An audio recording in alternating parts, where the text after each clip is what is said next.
Hello hello hello ఇక్కడ నా తోడి కోడలికి నేను మెహందీ పెడుతున్నాను.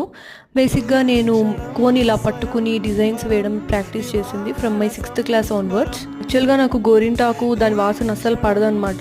చిన్నప్పటి నుండి కూడా మా అమ్మ నాకు నోట్లో అన్నం పెట్టాలని చెప్పి మానేసింది పవం పెట్టుకోవడం కూడా. కాకపోతే ఇది ఏంటి అంటే దీంట్లో కొన్ని వేరేవి కూడా మిక్స్ చేస్తారు కలర్ తొందరగా రావడానికి. అండ్ దీంతో డిజైన్స్ వేయచ్చు. నాకు ఇలాగ డిజైనింగ్ ఇష్టం కాబట్టి నేను కోన్ అయితే పెట్టడం ప్రాక్టీస్ చేశాను. చాలా రోజులు అయిపోయింది నేను పెట్టి, ఈ మధ్య అసలు ప్రాక్టీసే లేదు. అప్పట్లో ఏంటంటే పక్కింటి వాళ్ళకి, మా అత్త కూతుళ్ళకి అలా పెట్టి పెట్టి కొంచెం బాగానే ఫ్రీ హ్యాండ్ ఉండేది. లాంగ్ గ్యాప్ రావడం అండ్ ఆల్సో కంఫర్టబుల్గా కూర్చోలేకపోవడం వల్ల ఇలా సింపుల్గా పెట్టేశాను. ఇంతకన్నా హెవీ డిజైన్స్ పెట్టడం వల్ల ఏమో నాకైతే సింపుల్గా అనిపించింది, కానీ బాగానే వచ్చింది. తనకు కూడా చాలా బాగా నచ్చింది. ఓ హ్యాండ్కి ఒక రోజు పెట్టాను, 1 hour పెట్టుకున్నా కూడా కలర్ బాగా వచ్చేసింది. ఇంతకీ మీకు తోడికోడలు ఉందా అండ్ మీతో ఎలా ఉంటుంది? బాగా ఫ్రెండ్లీగా ఉంటుందా?